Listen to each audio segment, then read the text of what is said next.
Thank you for joining me for another week. Right now we're going to discuss the concept of children and sons, but I just want to make it very clear, in the spiritual realm, we're not only dealing with genetic and biological children. When we speak about children in the Torah, as we learn and then we say every day in prayers, the people who you teach Torah to, or the people who you influence and give over to, can be considered your children as well. Furthermore, we're taught in Chassidut by Rabbi Nachman that when two people have a conversation, it's something in the sense of intercourse.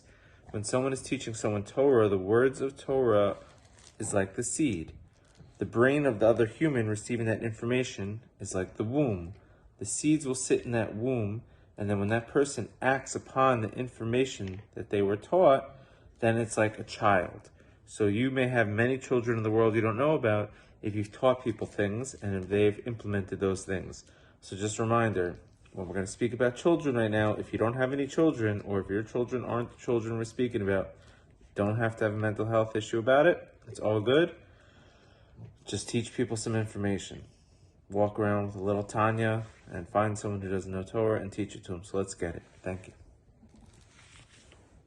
Parshat Emor, in memory of Shimshon ben Shalom. Leviticus 21:1. Hashem says to Moshe, "Speak to the priests, the sons of Aaron, and say to them, none shall defile himself or any dead person among his kin." So Rashi says on this verse, "Say unto the priests," that's the headline, "say, and again thou shalt say unto them." This repetition is intended to admonish the adults about their children, also that they should teach them to avoid defilement. In Hebrew, it's lahazir gedolim al katanim, warn the big ones about the small ones. On this above teaching, it's possible to learn, through implied wisdom and insight regarding the below teaching from the sages of Israel. That's my little baby right there sneezing. Eruvin 70b. A son is like his father's legs. What? A son is like his father's legs? Certainly we have a question. In what way is a son like his father's leg? Isn't a child before a parent considered like the apple of their eye? Why legs? Why is a child like my leg? And I said with the help of heaven that the importance of a human is not just dependent on his or her level that he or she personally finds themselves on. Rather, it's also dependent on his or her sons and the members of their household. If they are a seed that has been blessed by Hashem and they act in accordance and go in the ways of the Torah, being conscious in all their ways and undertakings, then even if the father-mother is not on a high level and just based on the person's standing in society, the children may not have been held in any high regard. However, if this person is worthy to establish generations of righteousness, then by means of this person becomes of importance and honor, follows him and her, that increases. So we see that your status in this world is really dependent on your children. Not necessarily only your biological children. It could just be the random guy down the block at the corner store that you teach a little piece of information to. Because of him being aware and acting, you now have an elevated status in reality. As we can see from the Medrash, it says, King David said before the Holy One, blessed be he, Master of the universe, a poor man, what shall his name be called before you? Hashem answered, on the name of his son. An example of this is if the son is standing in the house of Torah studying prayer and gets called to the Torah, the congregation will ask him, who are you and the son of? And he will respond, I am the son of so-and-so, the poor man. Then we see that the masses end up blessing the name of this man via his son getting called up to the Torah. So we see already one example of many that if my son is getting called up to the Torah, I end up getting blessed. But that's just the microcosm of this whole lesson.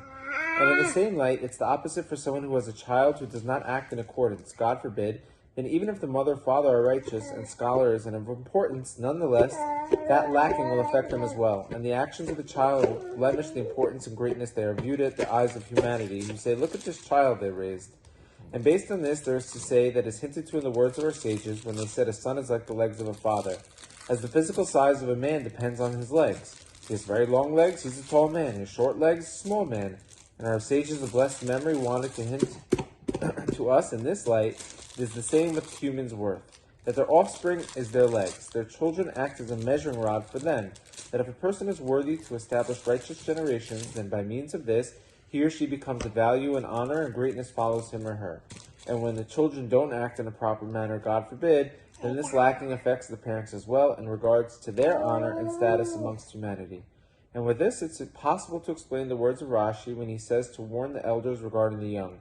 It could mean that if a parent wants to be an elder, Same Hebrew word as gedolim, and on a great level.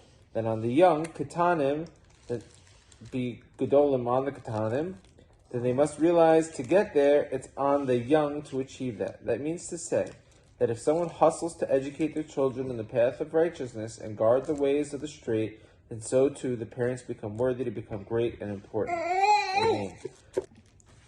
Just to add here, it's saying not to warn the big about the small. We also have a mantra where we say, don't make big things small and don't make small things big. What are big things? Big things is your chill, is your nachat ruach, is your state of clarity and calmness. What are small things? Anything else. Don't make big things small. Don't make small things big. Don't let anything else mess with your chill, and don't let your chill get affected by anything else. Thank you. Shabbat shalom. Stay strong.